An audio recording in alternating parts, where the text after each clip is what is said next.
views expressed on this program are those of the hosts, guests, and callers, and are not necessarily those of this station, its management, or other advertisers. You're listening to Transformation Talk Radio.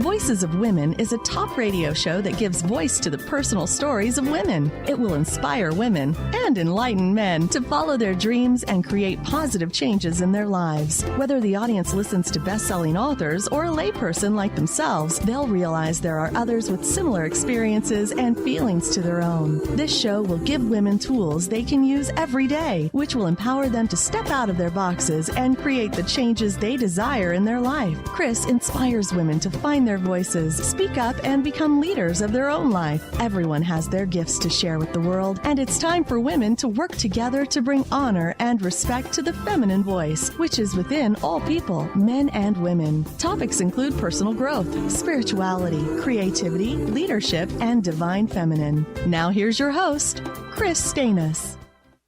Oh, welcome to Voices of Women. Here we are again, another Friday. I'm excited because I'm beginning my interviews with the Women of Wisdom presenters that we're bringing in February. And so that's just always great for me. I love to introduce you to these amazing women who are sharing their gifts in Seattle in February at our conference. I'm going to be speaking with Lisa Markman and Jerry Ebelarosa Tunnel, and I'm going to have to find out from her how she really says her last name. Apologize about that. So first we have Lisa Markman. And we're going to be talking about mastering the art of influence. Lisa is an energetic leader, coach, speaker, facilitator, and consultant in business, nonprofit, and professional development. She's the founder of Jigsaw Solutions and co-founder of the Alliance of Women-Owned Businesses. And she's going to give a workshop on Powerfully, Positively Influential on Sunday, February 14th at the conference. So welcome, Lisa. Thank you. I'm delighted to be here. Yes. Well, first, I always start off with people's stories. You know, what inspired you to get into this line of work of influencing women and helping them? Well, I've been an entrepreneur all of my life, and I grew up in an entrepreneurial family. And so, but I also grew up with the example of helping other people. And so I've been a volunteer all of my life. And at some point in time, I realized I really liked what was happening in the nonprofit arena as a volunteer, and there was a lot of good positive things there that I wanted to bring into the business world. And so I started really studying nonprofits and put a focus on there. And I started working more and more with women. And I've always volunteered in women-serving organizations or youth-serving organizations. And so that kind of got me started on working more specifically with women and empowering women. I had the great advantage in 2010 of co-founding the Alliance of Women-Owned Businesses, which is a South and West Puget Sound area membership organization that helps women who own their own businesses to get to the next level, whatever that means for them in being a business owner. And so through this focus on bringing the best of nonprofit into the business world, I've really gotten in front of and been able to help and impact women, especially women entrepreneurs, and it's been just highly rewarding for me. Mm-hmm. Yeah, that's interesting you say, because I think also works the other way of for-profit businesses, nonprofits learning from for-profit business. You know, there's advantages for both and probably disadvantages for both, but let's talk about what helped you personally to grow your influence, because that's the topic, you know, how to be influential. Yeah, that was it's been an interesting journey because I've been a certified coach since the early 2000s, and I got a second certification 3 years ago in high performance coaching. And part of the component of coming into high performance, which is being able to sustain your levels of performance over the long term rather than having peak performance and then the valleys that come after the peaks. And influence was part of this component of this coaching program. And I was astounded to begin to study it and realize I knew intuitively, I knew that I had influence, but I had not until that point considered myself to be an influential person or a person of influence. And then the more I talked about it with other women, I realized that that was a common thing, is that women are not, they're not prone to consider themselves to be influential, and we have this tenuous relationship with the concept of influence. And so as I began to work on it myself and realize how much that empowered me and helped me to serve better out in the world, I really wanted to work with women on empowering them in the same way. Mm-hmm. So this leads me to think, how do you define being influential? That's a good question. I think everybody defines it differently, but influence, by definition, is the capacity to affect a change in character or behavior. And so when you look at it that way, it's quite simple. And all of us are natural influencers, and women especially are very natural influencers because they can be very nurturing and they generally want to help people. I mean, all people want to help people, but I think women have this heart for lifting others up. And so we all naturally can affect the character or the behavior of others, and there's several ways that we go about doing that. But that's basically the definition, and part of this work that I do with women is demystifying what being influential really is. And as you're talking, it makes me think it's also very individual for each person, how they might go about that, or what gifts they have to offer to others in being influential. Absolutely, and it's important to become more conscious of that. And if you want to increase your ability to be influential, one step is to kind of map that out. What does that look like, and how do you want to go about doing that? And does that relate to what people, like how they might think, how they'd like to change something or change there's that lofty thing of change the world. I want to change the world. But we can take that into smaller steps of, I want to make an impact. I want to change how I'm doing business with other people. I want to change how it is in my company, change, so is there anything that you have to offer about that? Yes, and working with as many clients as I have had over the years, the thing that all of them, everyone, have in common is at some point, as we're trying to figure out what their vision is and what they want to do and what their organization or their business is about, it all comes down to them saying, I just really want to help people and do whatever that is. And so to bring influence into that equation to serve, because that's what helping people is, you're serving them, is to start thinking about what the three keys of influence are and how you can consciously apply them. So one of them is to be an example. And if you think of anybody in your life that has positively influenced you, you're going to realize that they were an example for you. They were a role model, right? And so that's one of the first ways that somebody can unlock that first key of thinking about what kind of example do they really want to be in the world, and specifically to the people that they want to influence. And what does that look like? And what are those core values? And are they exemplifying that regularly and purposefully? So that's one of the first keys of influence that we discuss. Mm-hmm. And so that takes a lot of self-examination too, of how you are with other people. How to be an example. You have to kind of toe the line. You've got to be true to yourself and be honest. And is there anything more that you can add about that? Sure, you've got to walk your talk. Yeah, and not be fearful of doing that.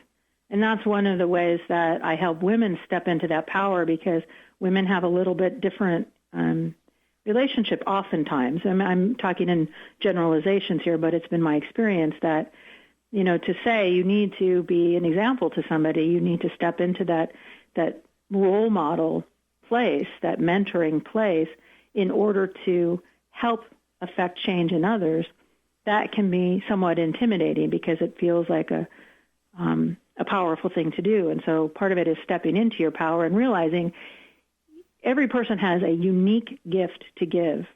And it's a wonderful thing to give that who you are and what you stand for and what you believe in. And you're not being overpowering, you're just being powerful and helpful, and you're being a wonderful role model. And that's a lovely gift to give to others. And then the other two keys of influence, the second being challenging, being a person who challenges somebody to step up their game or to rise to affect that change in character or behavior we talked about. If you think about role models in your life or people who were influential, I bet you would identify that they challenged you. They held a bar that was high, that encouraged you to hit that mark, and you probably rose higher than you would have if you didn't have that challenge. Women have sometimes a problem issuing a challenge, right? It's so important to even challenge ourselves, to be challenged by role models we have for ourselves, challenge ourselves, and then you kind of have to learn how to challenge others, too, by role modeling that. Well, but this is Kris Steinnes. You're listening to Voices of Women, and we're going to come back and talk more with Lisa Markman.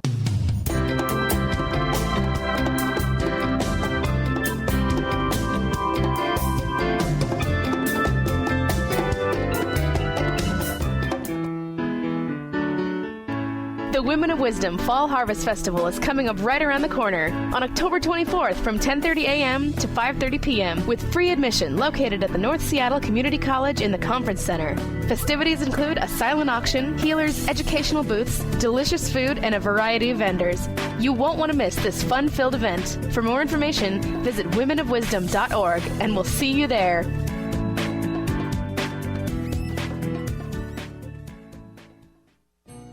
We Carry the Light with host Dr. Susan Allison is the show that inspires you to find the light within and shine your light in the world. You'll hear from guests who model how to be the highest, brightest, most evolved, fulfilled, and conscious humans possible. Tune in each Thursday, 10 a.m. Pacific, 1 p.m. Eastern on TransformationTalkRadio.com and let Dr. Susan help you discover that you carry the unique light that only you can shine.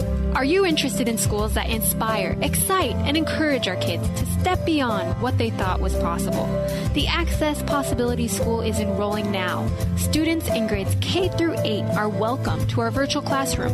Classes start September 8th. For more information about the Access approach, teachers, enrollment, and what makes us different, visit accesspossibilityschool.com. That's accesspossibilityschool.com.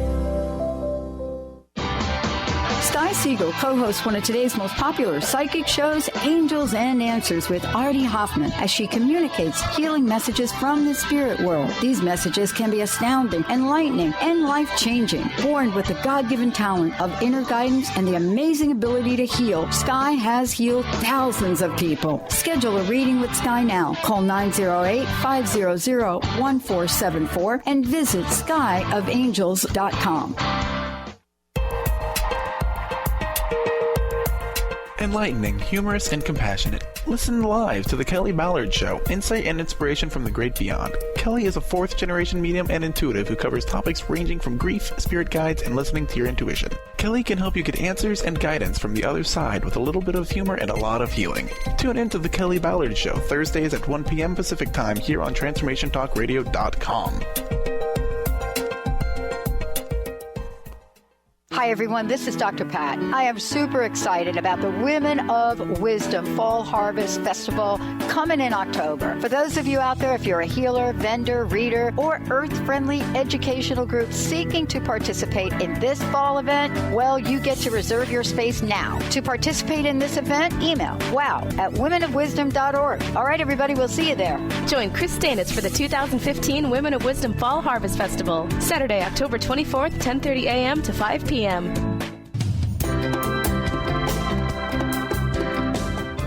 Well, welcome back to Voices of Women. This is Kris Steinnes, and I'm talking with Lisa Markman, who's a presenter at our WOW conference coming up in February. So we were talking about role models and being a challenger. So I'm curious for yourself, who is a role model for you?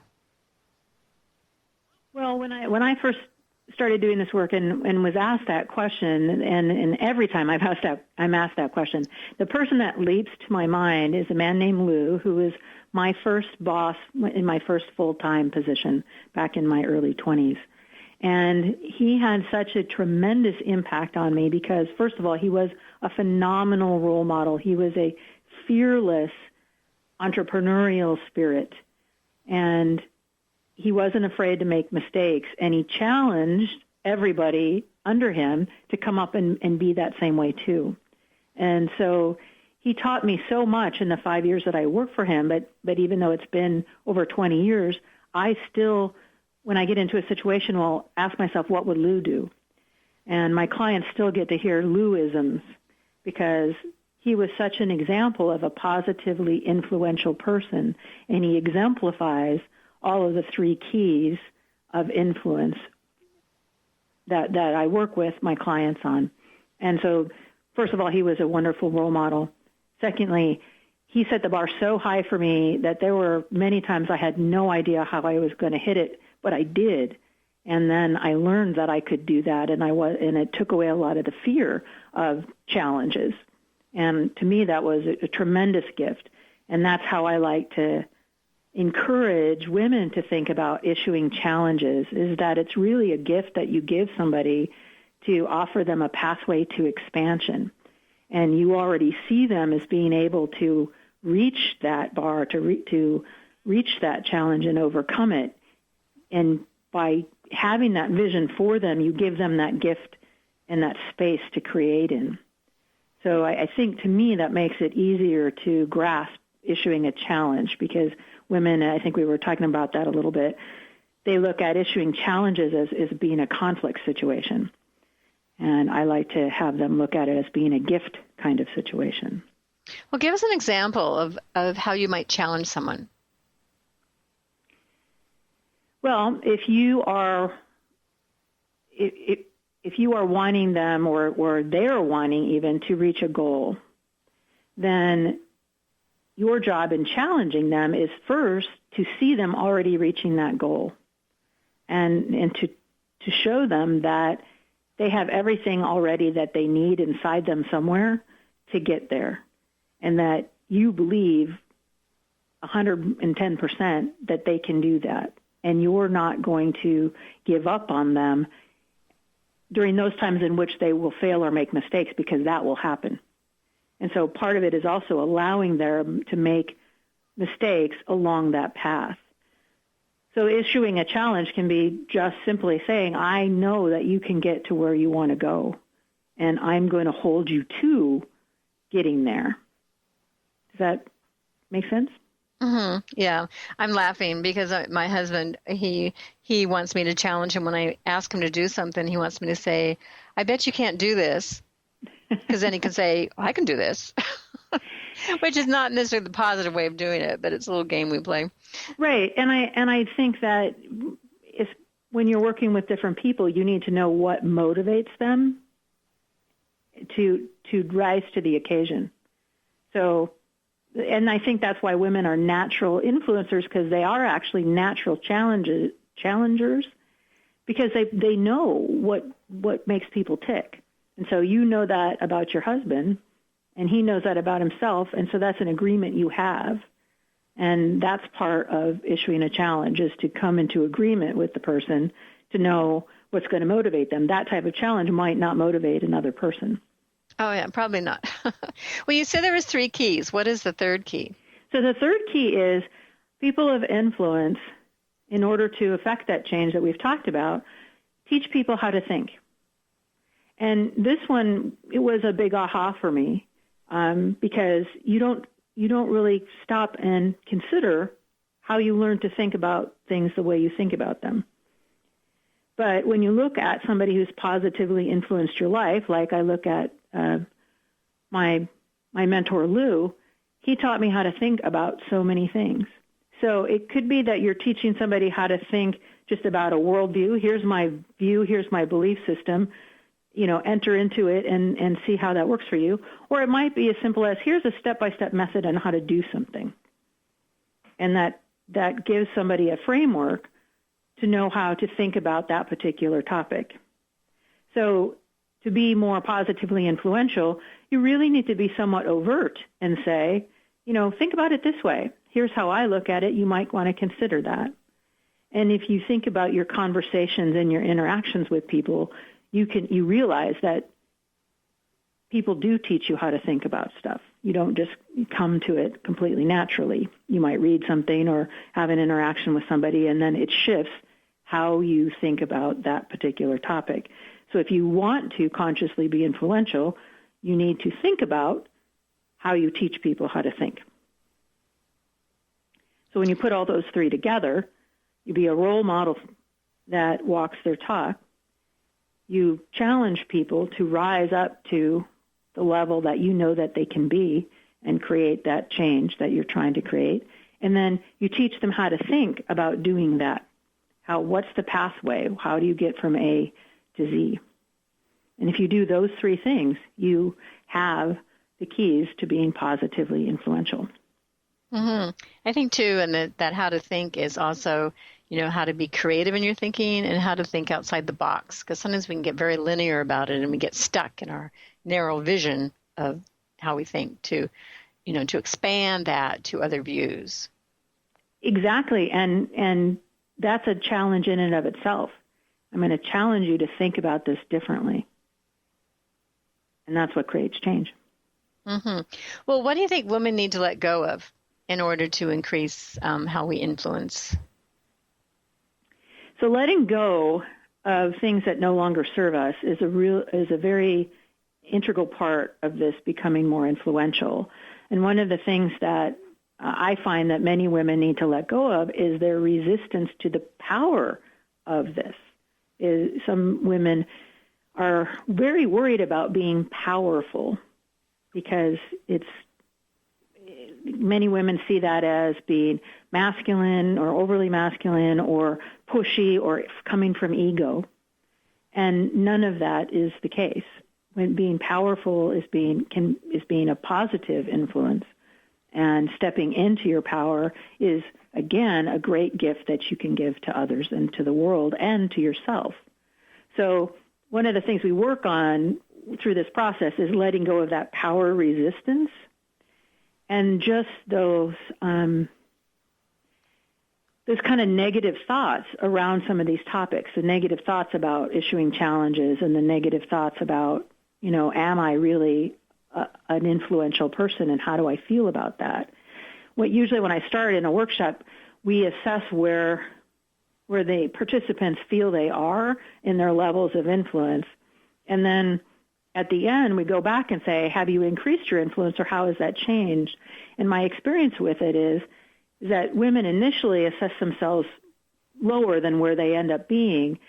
And part of it is because of what they learn, but the other part of it is just they become more comfortable with the idea of being influential, and they realize they always have been. Mm-hmm. So it's about letting go of our old belief systems. And maybe, like you said, about the male influence, but the doing power over. I mean, we see that so much in, politics and corporations, that sense of power. We don't want to be that. Women don't want to be that. Although we do see women in those roles too. But that's, so talk a little bit about the difference between men and women on this topic of influence. Yeah, it's pretty interesting. I was kind of surprised by this when I first started doing workshops and live events with this, is men just don't have this shaky discomfort with even the term influence. I think they're given a lot different language growing up that allows them to embrace their own power and being influential. And they don't associate that term with some of the things you just talked about being pushy or not being in their feminine or, that type of thing. They don't worry about that like women do. So I've had women say, I know I want to be more influential, but it just feels uncomfortable to me. And so we talk about how, women, as I've said, are very naturally influential, and you really don't have to change who you are. It's mostly you have to change how you think about it and just be more conscious about how you are being, and that it's something that you can give. You don't have to give it forcefully or in a way that doesn't align with your own personal beliefs or or how you want to be. You don't have to become this super masculine, power-hungry person to be influential. Yeah. And I thought this too when you were talking that women need to allow other women to be powerful. And, because sometimes there's a little cutting down and we don't want to, see someone else be powerful. We get in that competitive edge. And, but we could go on and talk about that. But I want you to give your website or any information before we close.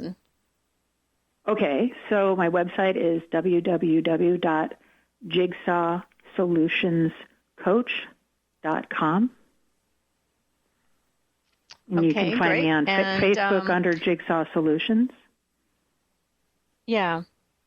Fabulous. And just to also point out to everybody that Lisa will be giving a workshop on Sunday, February 14th. We'll be having things up on our website beginning in November where people can start to register. And thank you so much for being on the show today, Lisa. Well, thank you so much for having me. I really appreciate the opportunity to help other people become more positively influential. Yeah, it's great. Okay, well, this is Kris Steinnes. You're listening to Voices of Women, and we're going to come back and we're going to be talking with Jerry La Rosa Tunnel.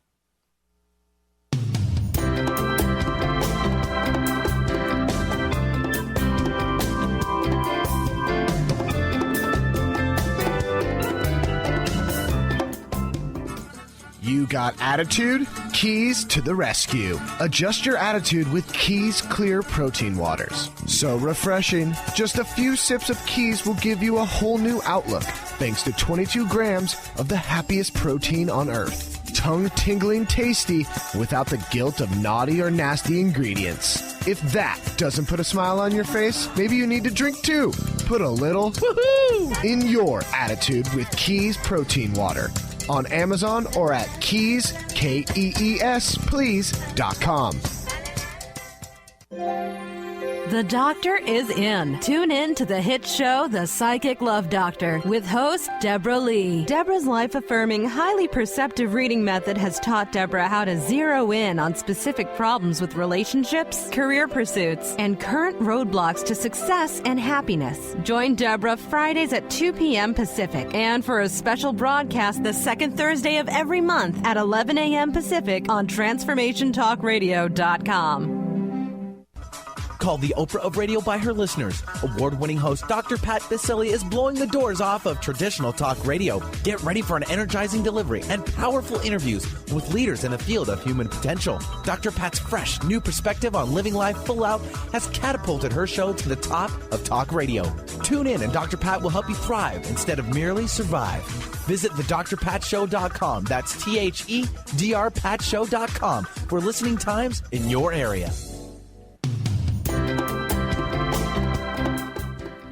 Well, welcome back to Voices of Women. I'm Kris Steinnes. And we started the show today talking about how to be influential, and now we're going to talk about being resilient with Jerry La Rosa Tunnel.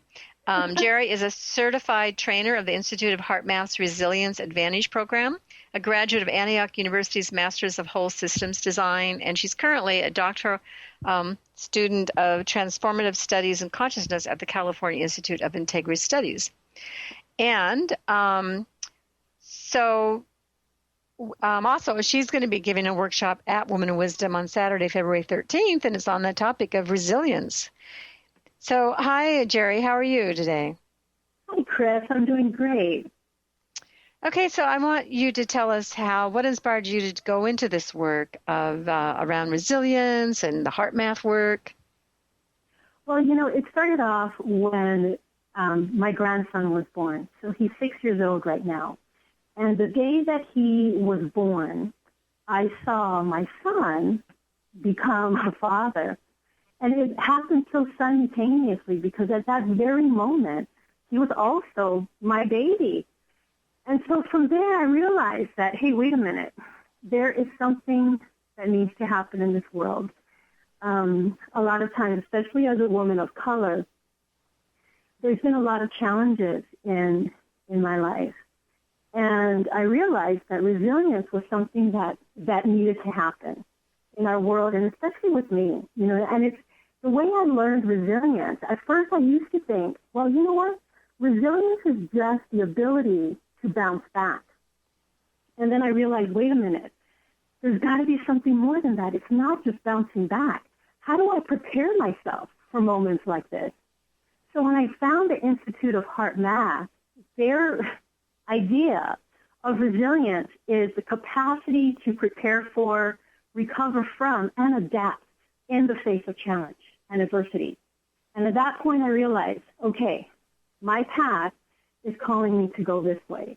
And it's like one of the things that I really pay attention to is leading from the heart. Is that when everything in my body is resonating and I can feel the power of it stabilizing right within my heart, I know that's the way to go. And I kind of lived my life that way for a very long time. And so that's when it was my grandson being born into this world and me knowing that there's something that I need to do to ensure that this world is a better place than when I grew up. And that's what started me on this journey, and it's been great so far. Challenging, but great. That's good. Well, so you talked a little bit about it, but let's go into, what resilience means. Yes. So resilience, according to the Webster Dictionary, it's the ability to bounce back, just to kind of recover from toughness. But the Institute of Heart Math and the way I live my life and the way I teach resilience is the capacity to prepare for. And so every single day when we walk out into, we start a day in the morning, we sometimes fall into these patterns on where everything is going to happen the same way every single day. And we get stuck in this pattern. But life is not so linear. Life is not so predictable. Although we want it to be predictable, it's not. And when something happens along our predictability, we find ourselves spinning in a vortex of confusion and frustration where it can actually lead to some intolerance. And that is what causes people to, unfortunately, there were 2 other shootings at schools, today. And, I don't know the story. I don't know what happened with, what's going on.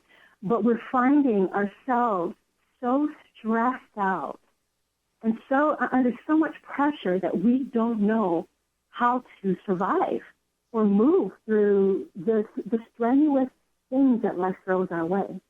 And so that's when I talk about resilience, it's how do we prepare for that? How do we prepare? And how do we adapt? Because a lot of times we have these knee-jerk reactions. For example, we could be driving in our car, someone will cut us off, and what do?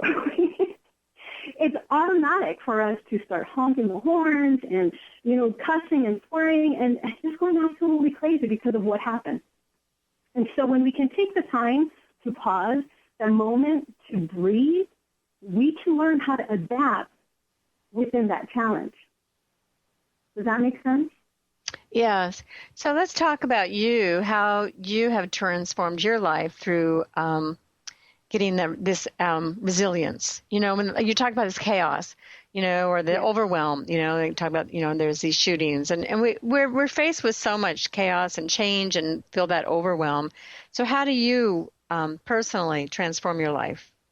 I love that question, because when I'm out there and I am actually speaking about this, I am responsible for the words that I say and for what I'm telling my audience. So I need to walk that path every single day of my life. And I have been through some challenges.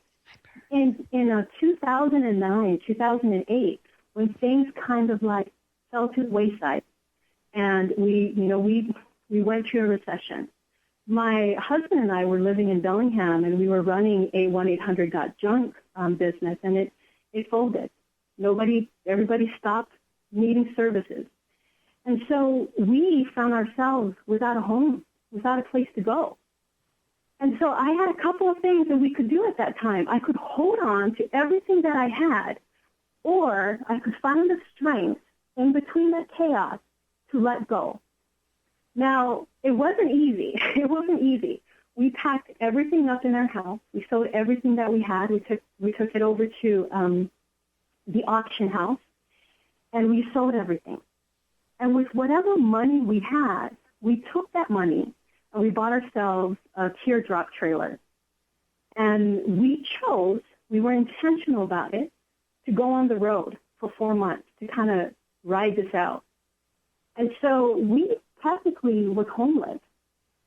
Now, for about, 1,500 miles, 2,000 miles, I was holding on to everything that I owned back in Bellingham. My bike, we had these twin Schwinn 1966 bikes. My husband had his and her bike. And I went to the auction house, and there was this woman that was looking at my bike, and she was like, ooh, this is a nice bike. And she starts carrying at my basket. I'm like, oh, my God, that's my basket. That's my bike. But then it was like, I just let it go. And so for 1,500 miles, we were driving down the road, not knowing where our next stop's going to be. And my husband pulls up to the gate of Yosemite. Now, I've never been to Yosemite before, and I am complaining all the way. He looks at me, and he was like, Jerry, lift your head up. And I looked at him, I'm like, easier for you to say, buddy, that was my bike. And she's like, no, seriously, look up. And I look up, and El Capitan is right in front of me. Right in front of me. The sun was setting. It looked like it was on fire. It was the most beautiful thing that I've ever seen. In that moment, when I saw El Capitan, I was present. And for the first time in a long time, I was like, oh, whoa, this is what it means to be present.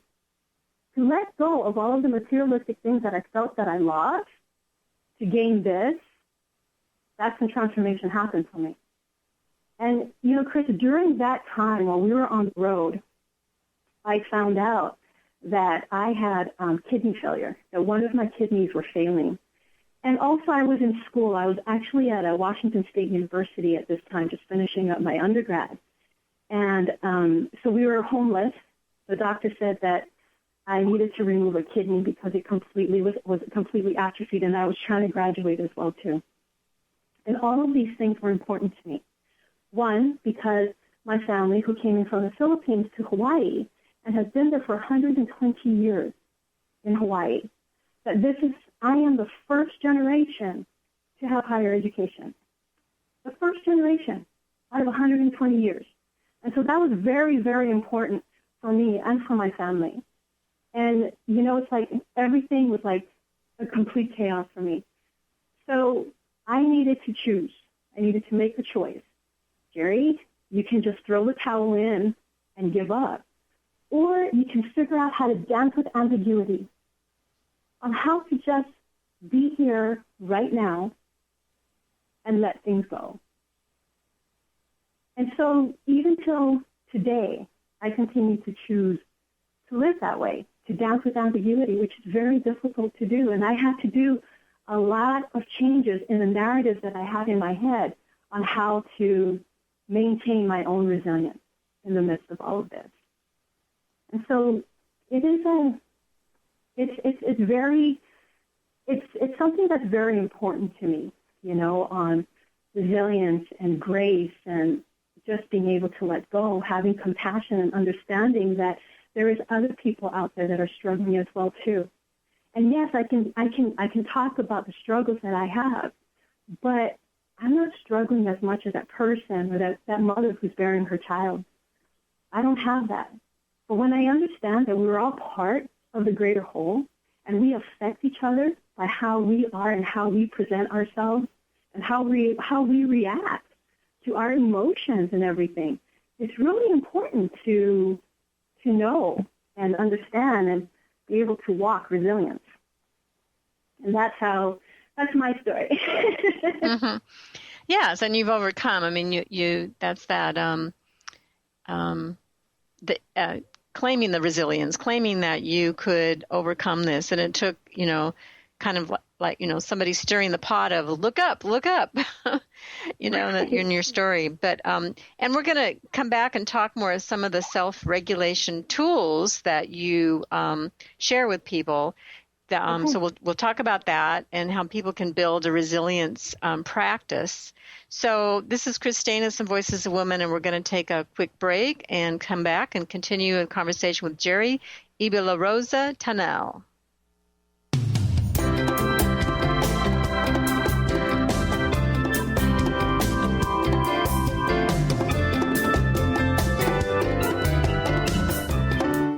Are you feeling broken from your relationships? Are you second-guessing yourself about friends, family, and lovers? Tune into the hit show that's creating a buzz in the love-seeking community. Love Seeker Radio, finding love for your authentic self with renowned love coach Heather Lynn. Tired of dissatisfying relationships? Kiss them goodbye and power up your love seeker energy. Coach Heather Lynn reminds you that you can just be you, the beautiful and perfect you. Visit heatherlynncoaching.com to learn more. The Women of Wisdom Fall Harvest Festival is coming up right around the corner on October 24th from 10:30 a.m. to 5:30 p.m. with free admission located at the North Seattle Community College in the Conference Center. Festivities include a silent auction, healers, educational booths, delicious food, and a variety of vendors. You won't want to miss this fun-filled event. For more information, visit womenofwisdom.org, and we'll see you there.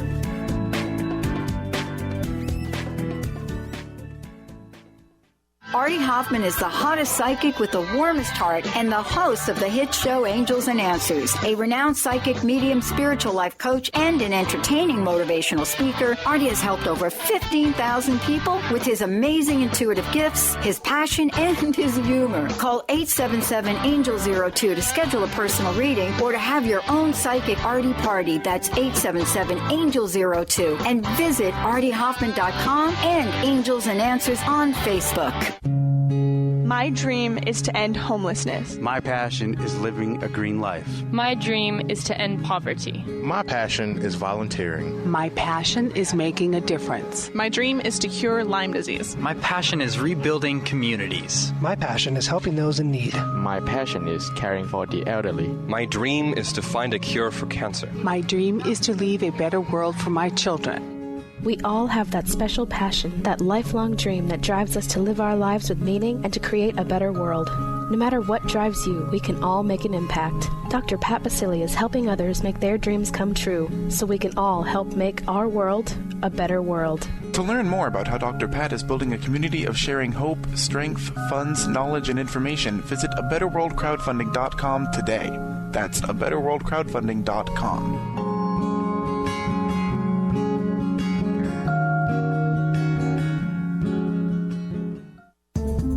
Holistic Medical Center is where you find it all. A healthy space with doctors who care, see, and listen to the whole you. During the month of October, Dr. Darvish and the Holistic Medical team are promoting Breast Cancer Awareness Month with 25% off breast thermography. Safe, painless, radiation-free, and accurate.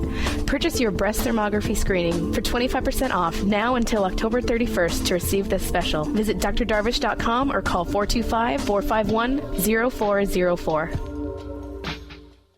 How would you like increased health and vitality? How would you like to avoid the onset of disease as well as slow the aging process? This is all possible through a simple, safe, and natural process. Every day we are either moving toward wellness or away from wellness. Hi, I'm Mary Jane Mack. I'd like to be your partner in achieving optimal health. Contact me now at maryjanemack.com or call 425-392-0659. Visit maryjanemack.com. Welcome back to Voices of Women. I'm talking with Jerry Ibellarosa Tunnell. So, Jerry, can you give your contact information or website where people can find out about your work and what you do? Yes, absolutely. My website is www.co3consulting.net. And I'm also on Facebook as well, Co3 Consulting. Okay, great. So we just sort of ended the last segment with talking about wanting to get into this self-regulation tool. So I assume that's meaning to help people get resilience. What are your self-regulation tools? Well, there is a couple, so there's a few, I should say, so I'm not going to go through all of them. But the first one is what we call heart-focused breathing. And it's pretty much when you're focusing everything around your heart. So you bring your breath down to that space. And a lot of times when we see a child who is, just absolutely frustrated or throwing a tantrum, we tell them, stop, just breathe. We tell people to just breathe. But in life, as things go on, we don't intentionally breathe. And so it's taking the time to actually be intentional about breathing. And, the other one that you tie in with heart-focused breathing is bringing in some positive thoughts. We can look at things as if it is the only thing that's happening. If there's something in our life that is discouraging us, we believe that is all that there is. But there's multiple ways of looking at things. So when we're able to bring in these positive thoughts, kind of go around the issue, like walking around the elephant in the room, and seeing how can I change my idea about this? How can I change my thoughts? And so that's a couple of the self-regulation tools. And just, it's like one of the things that I like to use too is I have this device, and it's pretty awesome. It's called the N-Wave. And basically you put it onto your earlobe or on your finger, and it measures your heart rate. And it can tell you whether you're incoherent or incoherent. And so it really depends on, just bringing down the breath into the heart area and focusing on that area. So, those are a couple of things that we have. And I know that you're also, there was another question that you had, Kris, and what was that? Oh, how to build a resilience practice for yourself, I guess. By being intentional. You have those couple of tools, but if you were to really strengthen your resilience, how you go about that? You have to be intentional. It takes intention to build anything. And, one of them is just taking time to, and as I start to train people with this, I tell them right away, you're not going to get all the tools right. You are going to make mistakes about it, and it's okay. You're going to find yourself still falling apart, and that's fine too. It's human. The only thing that happens is that as things start to come about, you're able to roll with it a little bit more. You're able to take it in a little bit more. And it gets a little bit easier. Of course, every situation is different, but it's kind of how you balance in such a chaotic world. And so, just focusing on your breath, focusing on your emotions, because what happens is that when you have these negative emotions, there's a physiological effect that happens to your body.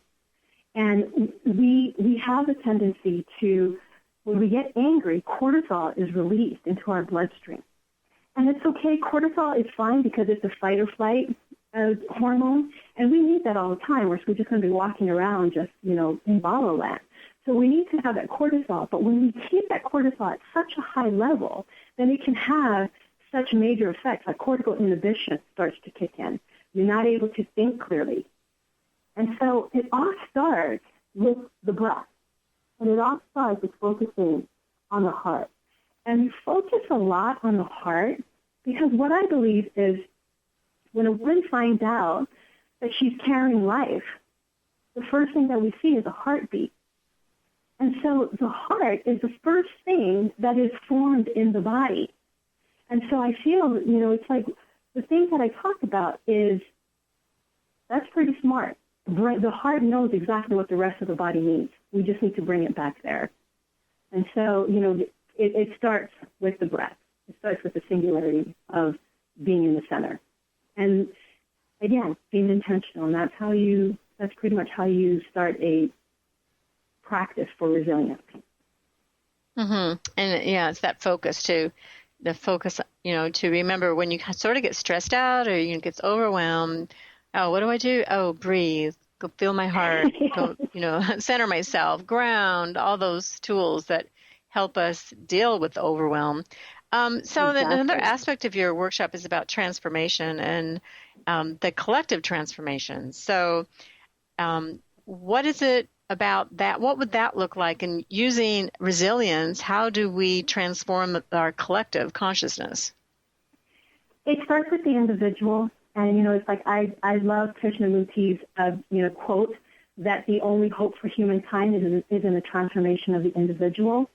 And the way I present it is we are all one part of the greater whole. Chief Seattle says what we do to the web, we do to ourselves, and we are all connected.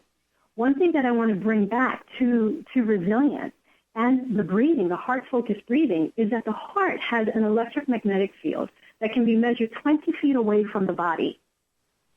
20 feet away from the body. So whatever is being radiated from my heart, I'm affecting the next person that's standing next to me, and so forth and so forth and so forth.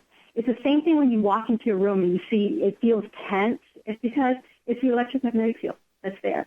And so when we can focus on that, then we're able to affect everything else around us. And so, back to your question, you were talking about how to maintain the resilience. Is that what you were saying? Mm-hmm.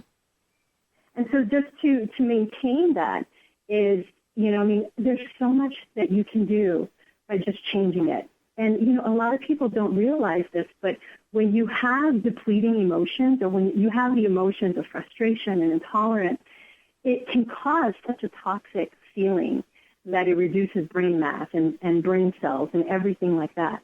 And so, when we can understand that where we stand as an individual, it can affect another person.